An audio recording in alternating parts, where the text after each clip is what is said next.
Bonjour à tous et à toutes, bienvenue sur Frématé à suivre dans un instant la une des journaux présentée par Kader Achirou. Bonjour. Bonjour Nadège, les journaux ont titré ce matin sur la mise en œuvre du programme d'action du gouvernement du président Patrice Talon, sur le conseil des ministres tenu hier et sur la construction du port pétrolier et minéralier en eau profonde.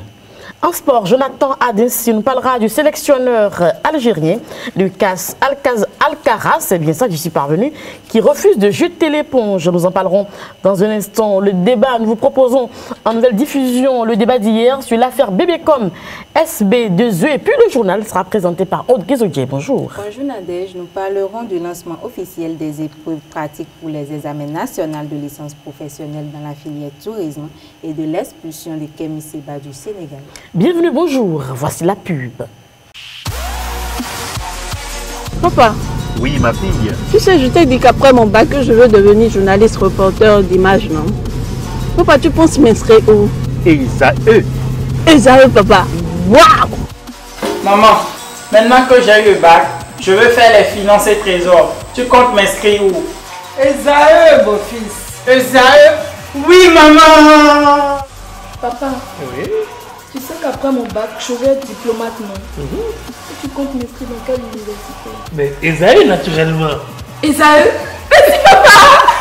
À ESAE, vous êtes bien formé dans les filières comme administration du travail et de la sécurité sociale, administration générale et territoriale, administration des impôts, gestion des marchés publics, planification et développement local, droit et sciences politiques, sciences économiques et de gestion. ESAE, c'est aussi sa télé numérique ESAE TV et son journal L'Informateur. ESAE, c'est à Bedjromédé, 3e rue après le carrefour 16 ampoules allant à Jericho. Numéro de téléphone 98 98 14 00 96 80 55 11 90 93 65 21.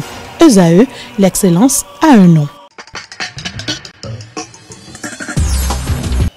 La une des journaux, Kader Achirou, à nouveau bonjour. À nouveau bonjour Nadège, chers amis internautes, bonjour. Nous démarrons par le quotidien Fraternité qui titre en manchette ce jour. Mise en œuvre du programme d'action du gouvernement du président Patrice Talon tient à redonner vie au lac Nokoué. Construction du port pétrolier et minéralier en eau profonde. La guerre de la commission d'expropriation contre la mafia foncière à Sémé, constate le journal de Fraternité. Expropriation du domaine du port pétrolier de Sémé-Podji, la commission empêche la mafia de dormir, titre le matinal en manchette. En deuxième titre, la une, le défi d'une génération affiche, comité de reprise de recrutement à la CNSS, les cadres indélicats doivent être éjectés. Actu Express, partenariat public-privé pour la gestion efficiente, APN, une option judicieuse pour des rendements positifs. Le progrès, Robert Dossou par rapport au chaos de 2011, moi je n'ai reçu aucune pression. Toujours avec le progrès en deuxième titre à la une, campagne de commercialisation des amendes de karité, le gouvernement promeut une nouvelle filière. Le matin en manchette, ralliement tous azimuts de politiciens au régime du nouveau départ. Rachidi Badansi, un soutien de trop. En deuxième titre à la une du matin, Conseil des ministres du mercredi 6 septembre 2017, le gouvernement engagé pour la promotion de la filière karité. Le génie, après ses multiples actions en faveur du nouveau départ, Ben Ali Bouno promu par Hervé Khekoumé. La Nation en manchette, Conseil des ministres, un nouvel essor pour la filière karité. Toujours avec le Courrier national d'information, des orientations pour l'entretien des pistes rurales. Notre voix titre ce jour. Arrestation du capitaine Patrice Trépo, les forestiers s'indignent et appellent le peuple au secours. Le FINCETRA Finance exige sa libération immédiate et appelle à la mobilisation pour mettre fin aux dérives autocratiques de la fausse rupture. Soleil Bénin Info, suite à notre publication sur le projet de construction du port eau profonde à Sémé-Podji, le directeur de l'ANDF, Koublenou, réagit et clarifie. À lire dans les colonnes du journal l'intégralité de son droit de réponse. Nord-Sud Quotidien, fixation des prix, commercialisation des amendes de karité, le gouvernement donne un nouvel essor à la filière. L'économiste, finance islamique dans l'UEMOA, le Bénin à la traîne. Kini, comme campagne de commercialisation 2017-2018 des amendes de karité, le prix de kilogramme fixé à 100 francs CFA. Le Béninois libéré. Droit de réponse du colonel Jacques Yampabou suite à notre article d'hier. Je suis un cadre au service de mon pays et toujours fidèle au président Patrice Talon. Matin libre pour finir. Appréciation de ses rapports avec Yahi Boni. Pourquoi la sortie de Robert Dossou sur RFI hier? Merci à vous, donc Kader Achirou, pour la présentation de la une des journaux. Les journaux sont disponibles dans les kiosques, mais aussi en ligne, donc sur Internet. Nous allons à présent suivre le journal avec Aude Guézodier. Aude Guézodje, bonjour. Bonjour Nadège. Kémy Séba a été expulsé du Sénégal. Oui, exactement. Le polémiste franco-béninois Kémy Séba a été expulsé ce mercredi du Sénégal. En effet, l'État sénégalais a pris la décision de bannir du territoire sénégalais, estimant que sa présence constituait une menace grave à l'ordre public. Mais malgré cette expulsion, les sympathisants de Kémy Séba ont annoncé poursuivre leur mobilisation contre le franc CFA. Pour rappel, Robert Kakochichi avait été jugé et relaxé il y a quelques jours par le tribunal de Dakar pour avoir brûlé un billet de 5 000 francs CFA. Au Bénin, le Conseil des ministres a effectivement eu lieu hier. Le prix des amendes de karité a été revu, Aude Guézodje. Exactement, la diversification des filières agricoles est une préoccupation permanente du président Patrice Talon et son gouvernement. Ainsi, le Conseil des ministres du mercredi 6 septembre 2017 a fixé le prix des amendes de karité à 100 francs CFA le kilogramme pour la campagne de commercialisation 2017-2018. En effet, cette décision vise à accompagner et encourager les acteurs du secteur agricole à plus de détermination et d'engagement. Elle participera également à l'observance des conditions optimales de traitement et de stockage afin d'avoir un produit de qualité. L'honorable Rachidi Gbadamassi, qui soutient actuellement les actions du chef de l'État, Patrice Talon, était face à la presse, lui. Effectivement, l'honorable député Rachidi Gbadamassi, irrité par les attaques contre le chef de l'État, son Excellence Patrice Talon, dénonce la mauvaise foi des ennemis politiques qui polluent l'opinion par les allégations mensongères faisant état de malgouvernance au sommet de l'État sous le régime du nouveau départ. C'est par l'entrevue d'un point de presse tenu ce mercredi que l'ancien maire de Parakou révèle les scandales portant la marque Yahi.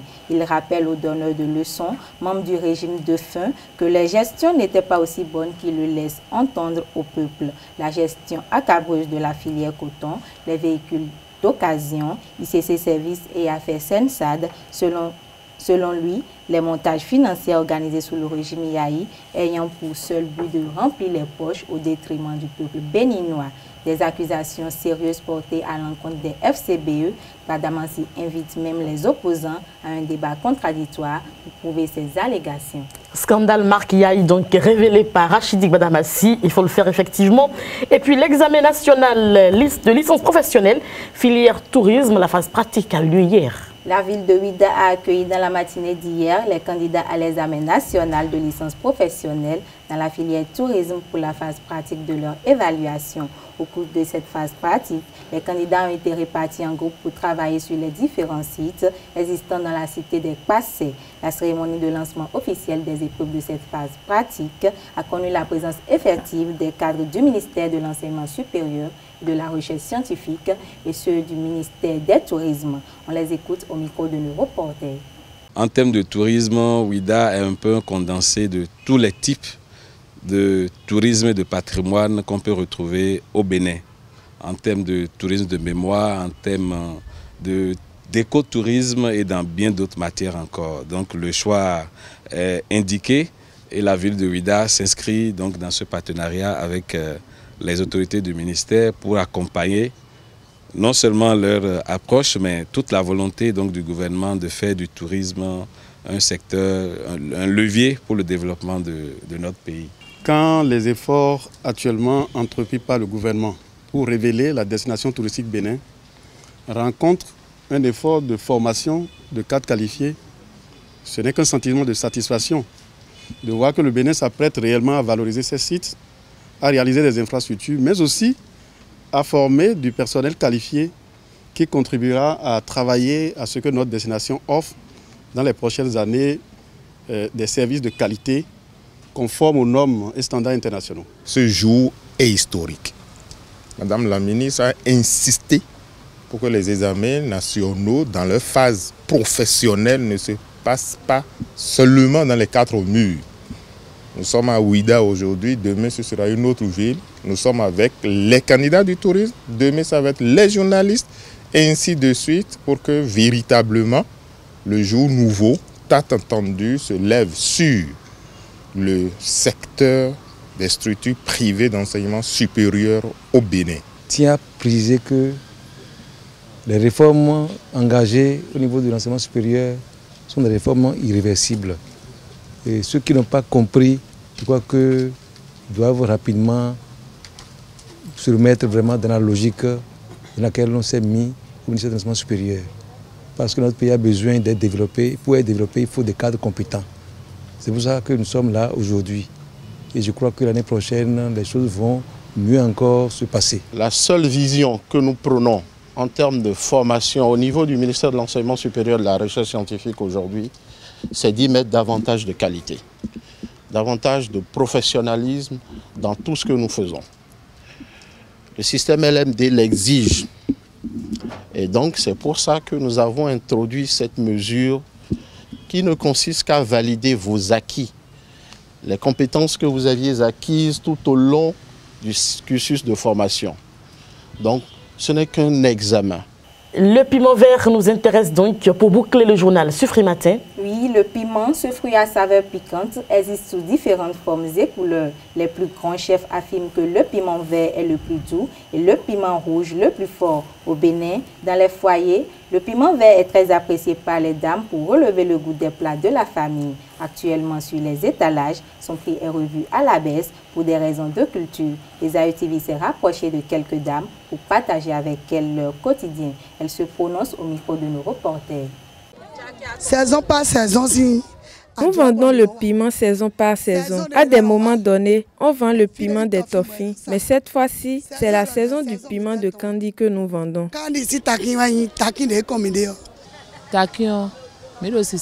Nous ne vendons pas le piment quand nous les achetons. C'est pour cela les piments pourrissent. Et tout ceci à cause du déguerpissement. Nous n'avons plus de clients. On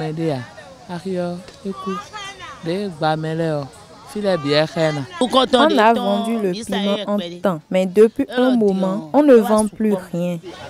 C'est sur ces images que nous mettons un terme au journal Sufri Matin. Merci pour votre attention.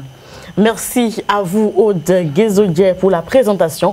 On prendra le rendez-vous avec la grande édition du journal qui est prévue pour 19 h sur ESAE TV. Et Kader Achirou est toujours avec nous sur ce plateau. Nous allons faire un petit commentaire sur la sortie de Rachidi Badamassi hier. C'est vrai que cette sortie avait été annoncée à grand renfort médiatique. Il avait annoncé qu'il allait attaquer donc Amos Elegbek. Kader Achirou, qu'est-ce que vous pensez de cette sortie-là? Vous avez suivi un tout petit peu? Je pense que Rachidi Badamassi a encore donné la preuve qu'au Bénin, la politique ne se fait pas avec éthique.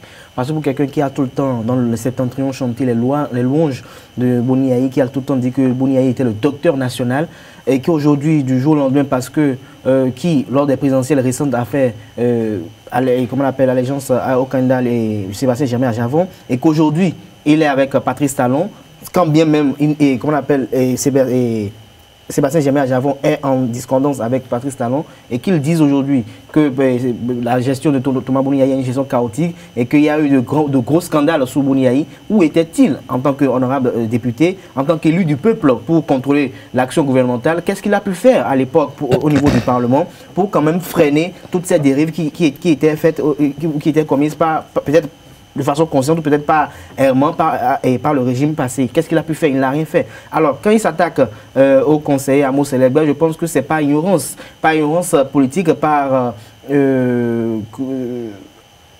est-ce que je vais parler peut-être... Manque de maturité? Non, je vais parler de manque de maturité politique, mais je dirais également que c'est un néophyte parce que quand on parle de l'histoire du Bénin aujourd'hui, l'histoire politique du Bénin aujourd'hui, on sait qu'il y a quand même des mastodontes dont on ne peut non pas citer, compter cette histoire à la couche juvénile sans quand même évoquer ces noms. Il s'agit quand même d'Amos Elegbek, d'Adrien Mbedi, de Bruno Amoussou et bien d'autres. Alors quand il dit que Amos Elegbek n'a rien fait pour ce pays, il n'a pu rien faire, alors que quelqu'un qui a tout le temps, même si on le traite de régimiste, il n'est pas régimiste de soutien comme lui, ou il n'est pas régimiste de soutien, il n'a pas eu un parti politique à travers lequel, quand même, il a eu dans le passé un parti politique qu'il a légué à la jeune génération. Il n'a pas eu un parti politique qui tout le temps, il s'en est servi pour quand même gruger les politiciens. Non, il a tout le temps occupé des postes stratégiques au niveau de l'appareil d'État. Et qu'on le veuille ou non, quel que soit les grèves qu'on est contre l'homme, il faut quand même dire que s'il n'est pas compétent, s'il n'a pas quand même quelque chose qu'il faut désirer, qu'on n'aurait pas exploité. Et n'oublions pas, quand on dit qu'il est régimiste, il n'a pas fait. Soglo, à l'époque, il était à l'Assemblée nationale. Alors quand on dit régimiste, il n'a pas fait tous les régimes. Donc je veux qu'on essaie de lui enlever cela. Et pour revenir,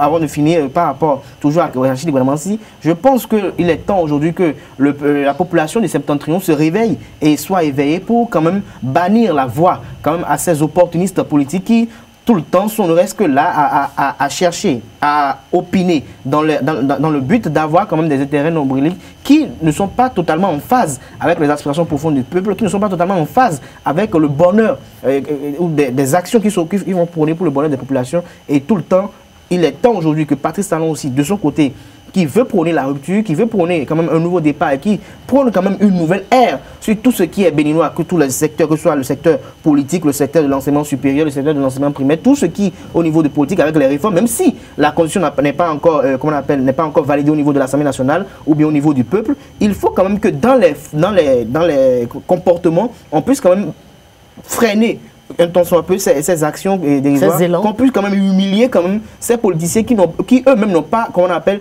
d'honneur, parce que je ne comprends pas comment, si vous avez d'éthique, que vous venez défendre devant les mêmes populations quelqu'un pendant 10 ans et que du jour au lendemain vous dites aujourd'hui que tout ce qu'il a eu à faire c'était zéro, tout ce qu'il a eu à faire, il y a eu de gros scandales et les populations même qui le suivent, c'est ça que je dis, ça pose au niveau de notre population, au niveau du peuple, une question de maturité, parce que lorsque quelqu'un qui vient vous dire aujourd'hui que Boniaï est bon, il est le docteur national, que grâce à lui on a eu ci, grâce à lui on a eu ça, et qu'il a pu faire ci, il a pu faire ça, et que du jour au lendemain cette personne vient vous dire que cette personne, il faut essayer de le lapider parce que cette personne n'est pas honnête, cette personne n'est pas franche, et quand on le veut ou non, vraiment il doit être parmi les dernières personnes, suivez mon regard, à dire que le système Boniaï est un système corrompu, parce que s'il a été corrompu, et ce système, il en a bénéficié des grâces, je pense. Kader Achirou, merci à vous. On aura le temps de faire le débat avec d'autres confrères sur ce plateau. Nous aurons le temps également de parler de Kem Seba, qui a été expulsé du Sénégal, un Africain donc, qui va être accueilli par la France, certainement, d'après les informations que nous recevons. Aude Guézoyer, merci à vous donc pour la présentation du journal. Nous allons passer au débat et nous allons vous proposer en nouvelle diffusion le débat que nous avons eu hier avec le DP du journal Le Grand Matin et le DP de 24 heures au Bénin. Nous avons parlé de l'affaire Bébécom SB2E. Le débat sur Free Matin, nous sommes donc avec Eloge Gandaro, directeur de publication du journal Le Grand Matin. Bonjour, chers confrères. Bonjour Nadège, bonjour à tous. Et puis Marcel Rouito, il est le directeur de publication du journal 24 heures au Bénin. Bonjour à vous. Bonjour Nadège. Bienvenue sur Free Matin. Alors l'affaire Bébécom SBE, qu'est-ce que cette affaire vous inspire? Tout de suite, quand j'ai eu la réaction des deux côtés, dans un premier temps, on était un peu dans une sorte de doute. Est-ce que c'est réellement ce que nous avaient expliqué les autorités, les responsables de la SB2E? Puis on a eu la réaction de l'autre côté et puis là on peut situer les responsabilités.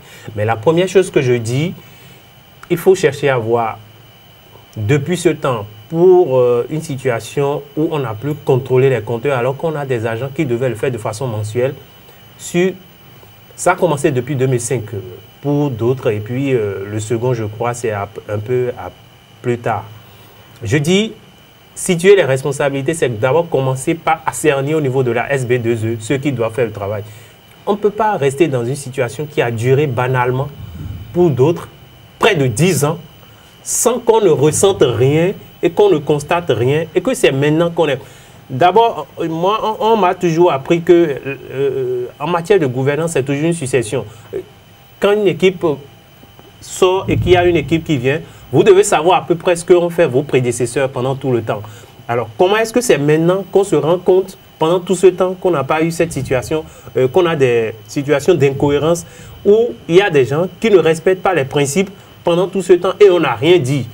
Il faut alors commencer déjà par régler le problème au sein de la SB2E avant d'aller voir au niveau...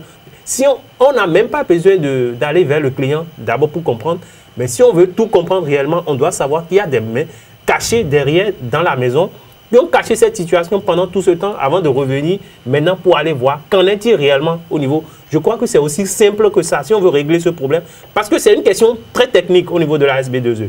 Si vous payez, on a toujours des gens pour aller relever les compteurs pour comprendre quelle est en moyenne la quantité de kilowatts que vous utilisez régulièrement. Alors comment se fait-il qu'on ne l'a pas fait et on a laissé durer tout ce temps? Et c'est maintenant on est revenu subitement et au moment où on a parlé de retrait de l'agrément, c'est en même temps on revient, on dit qu'il doit par-ci, il doit par-là et on se jette dessus. Je ne suis pas contre ce qui a été dit, mais la façon dont on est venu à ce niveau, c'est ça qui m'étonne un peu. Alors, Eloge Gandaro, une incompétence de la SBE parce que les informations ont évolué dans les deux camps maintenant. Oui, les informations ont évolué dans les deux camps, mais avant d'en arriver là, je tiens à souligner qu'on dit souvent mieux vaut tard que jamais. C'est une question de responsabilité. Et l'acte qui a été posé, n'est-ce pas, si aujourd'hui on parle d'intervention frauduleuse sur les installations de la SBE, si on parle d'impayé vis-à-vis de la SBE qui est estimé à plus d'1 milliard, puisque c'est le DG de la SBE qui l'a dit, je crois que l'acte, ce n'est pas aujourd'hui que ça a été posé.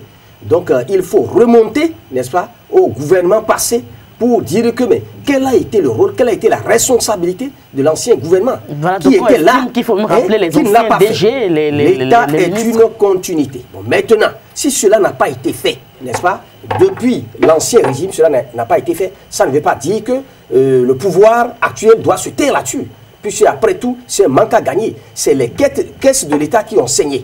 Donc, par conséquent, je suis d'accord que ceux qui sont là actuellement, les dirigeants actuels, auraient pu prendre le taureau par les cornes, auraient pu le faire plus tôt, auraient pu d'abord, n'est-ce pas, situer les responsabilités au niveau de la SBE, d'accord. Donc, à ce niveau également, il y a des défaillances, il y a laissé aller, d'accord, mais mieux vaut tard que jamais. S'ils ne le font pas, il y a des choses à leur reprocher, il y a des choses à reprocher aux dirigeants actuels. À ce niveau, il aurait pu le faire au niveau de la SBE, situer les responsabilités d'abord, mais l'essentiel est qu'ils le fassent malgré le retard, parce que c'est des dettes, et je ne suis pas d'accord pour la polémique selon laquelle on pense que c'est un acharnement envers des opposants, c'est une chasse aux sorcières, je dis, que l'on soit opposant ou que l'on soit proche du pouvoir, lorsque vous devez à l'État, vous devez payer. Maintenant, ceux qui pensent que c'est des comptes qui ne sont réglés qu'à des opposants, ceux-là, si ils ont preuve à l'appui, s'ils savent qu'il y a des proches du pouvoir, s'ils savent qu'il y a des amitiés, des parents ou des sociétés ou des propriétés de sociétés qui sont proches du pouvoir, qui sont aussi dans le cas et qu'il y a 2 poids 2 mesures, ils n'ont qu'à dénoncer, quitte aux populations d'en juger. D'accord? Maintenant, quant au cas de Issa Salifou, je l'ai répété hier, que normalement le débat ne doit pas se faire autour de Issa Salifou.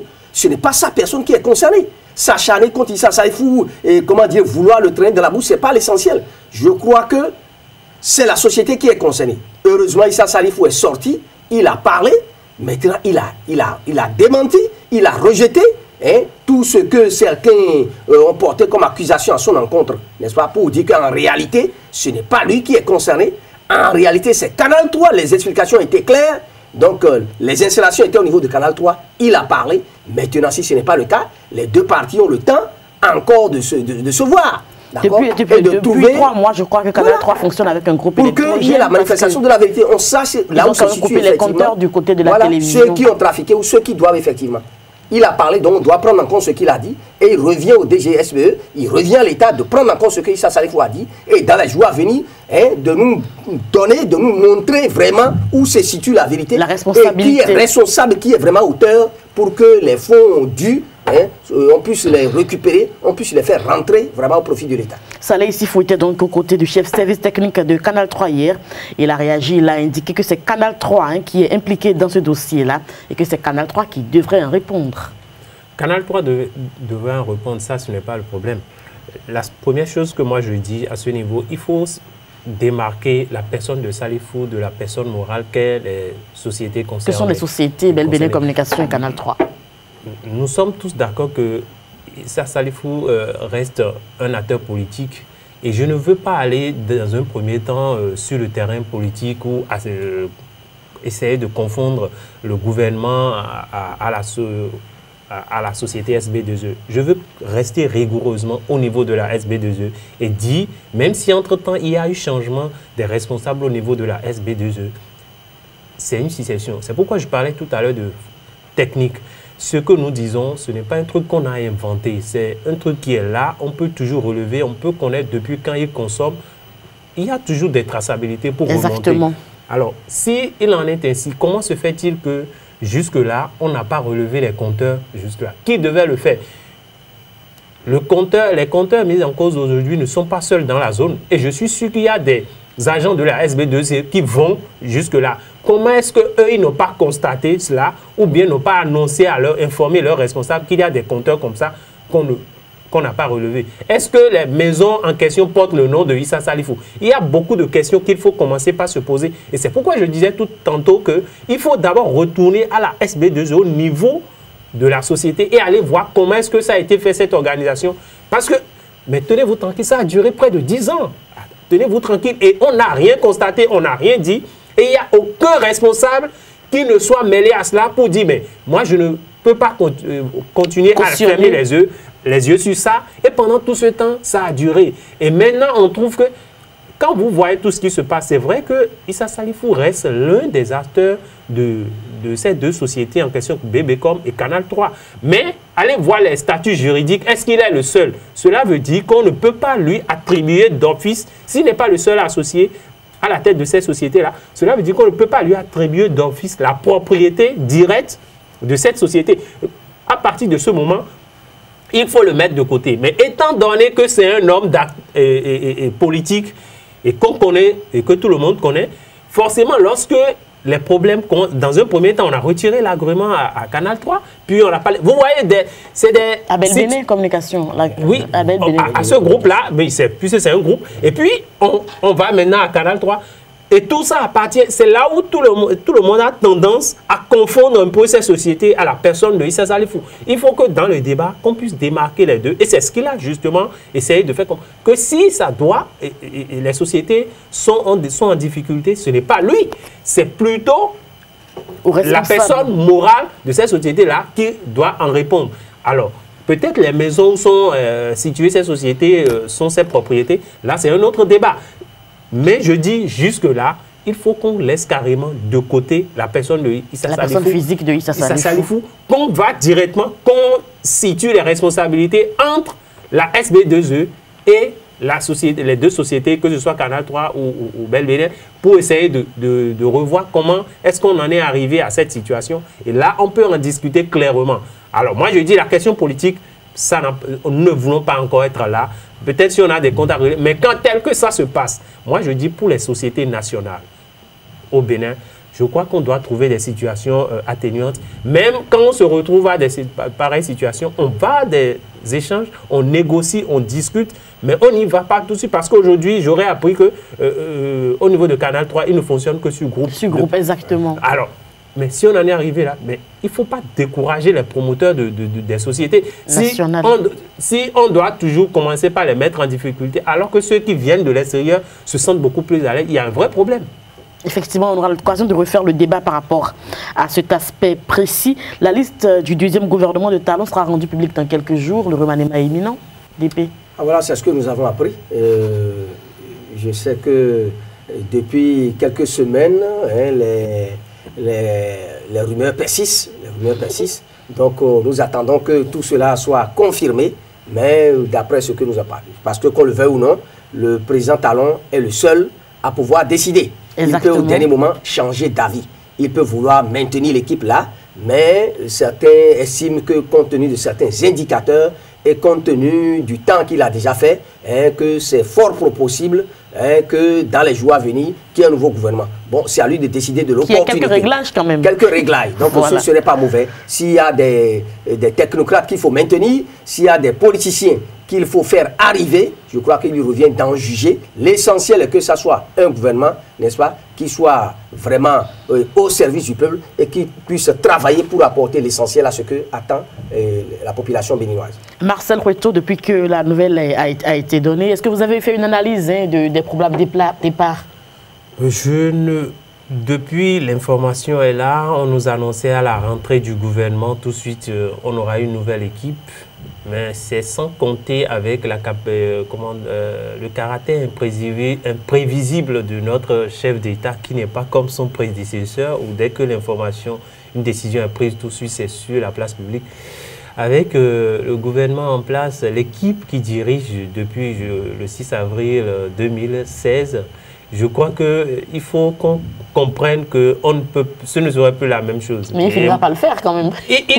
Oui, il va le faire, mais moi je m'appesantis beaucoup plus sur son caractère imprévisible pour vous dire, ne nous attendons pas à dire dès qu'il y a une information, tout le monde se jette dessus. Tout de suite, je peux vous dire que votre chef d'État, notre chef d'État, il aura toujours cette stratégie de changer rapidement les choses. Et c'est ce qui se passe.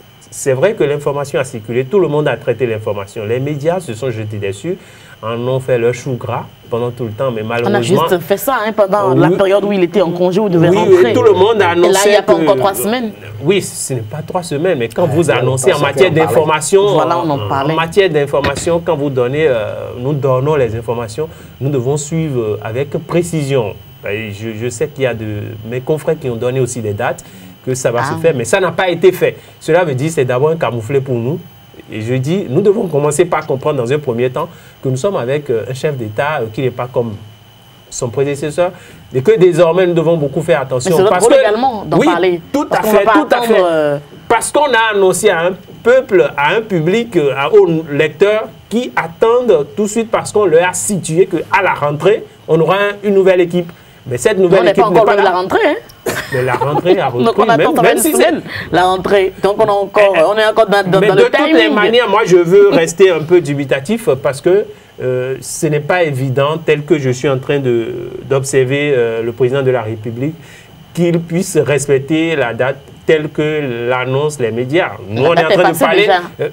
On est en train de parler dans une semaine. Est-ce qu'on l'aura dans une semaine? Ce n'est pas évident. Il y a certains qui sont plus pressés que le président de la République. Et qui ont même déjà d'avance formé plusieurs gouvernements à sa place. J'ai vu des listes qui ont circulé pour former plusieurs gouvernements. Mais ce qui est important là aussi à souligner, c'est que Marcel l'a dit tout à l'heure sans aller en détail, c'est que comparativement au régime passé ou à l'ancien président Boni Yayi, vous devez constater qu'il n'y a pas eu des remaniements ministériels successifs. Exactement. Parce que, comprenez un peu que changer à tout moment un gouvernement, modifier à tout moment la composition d'un gouvernement, c'est également preuve d'instabilité. Et quand il y a cette instabilité-là, ça ne met pas parfois en confiance les investisseurs, les partenaires au développement. Ceux avec qui leurs interlocuteurs ils ont discuté, quelques mois après, ceux-là sont remplacés par d'autres.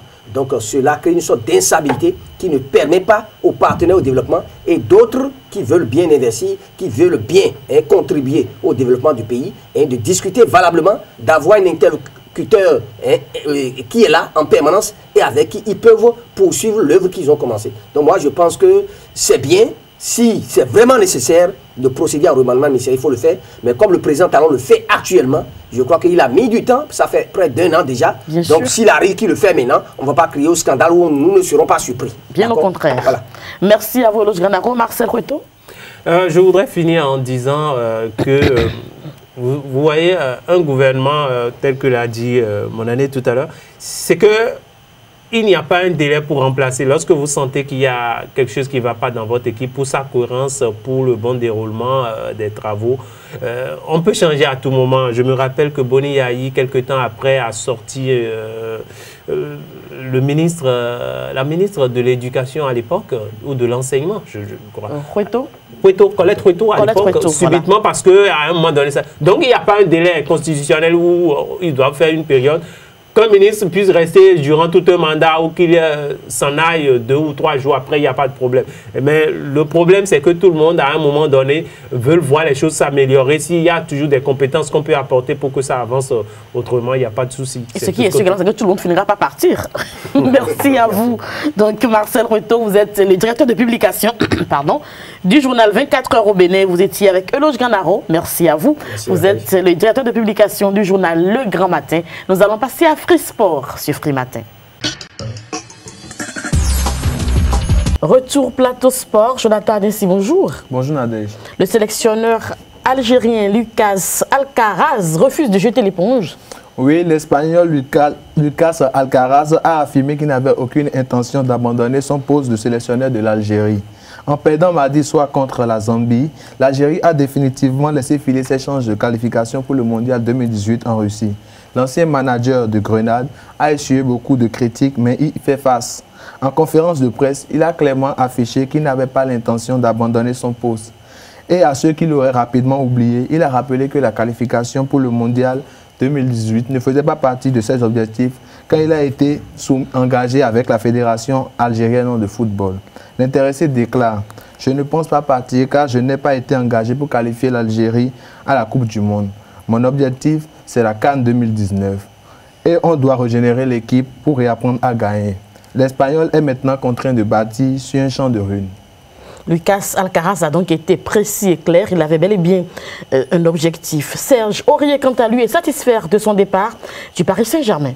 Oui, le nouveau joueur de Tottenham a avoué se sentir mieux depuis son transfert du Paris Saint-Germain. L'international ivoirien n'a jamais caché son envie de quitter le club francilien. Je suis moralement libéré, lâche-t-il. Il affirme quitter le PSG malgré une nouvelle prolongation supposant un contrat de 3 ans qui lui a été proposé par la direction parisienne. Un refus justifié pour de diverses raisons. Il explique « J'avais envie de découvrir une autre vie parce qu'à Paris, je n'ai pas été respecté à ma juste valeur. On s'est attardé sur beaucoup de choses. On a pensé plus qu'à ma carrière de footballeur. En termes de statistiques, de tous les défenseurs du championnat français, j'ai été le plus décisif depuis 2013.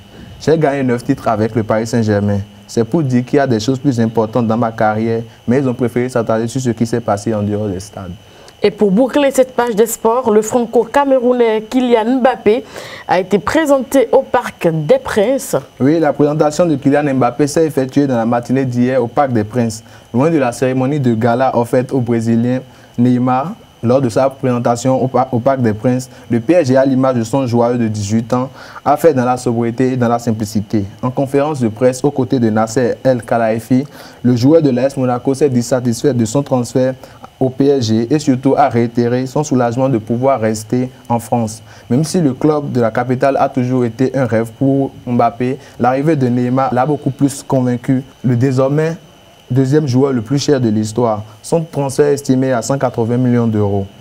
Mbappé portera le maillot floqué du numéro 29, tout comme à Monaco. Les supporters du PSG ont envahi les locaux du stade lors de sa présentation hier en France. Merci à vous, Jonathan Adinsi, pour le tour de l'actualité sportive. Nous allons mettre un terme à Frimatin de ce jour que j'ai beaucoup de plaisir à vous présenter. On va se retrouver demain pour un autre numéro. Portez-vous bien. Au revoir.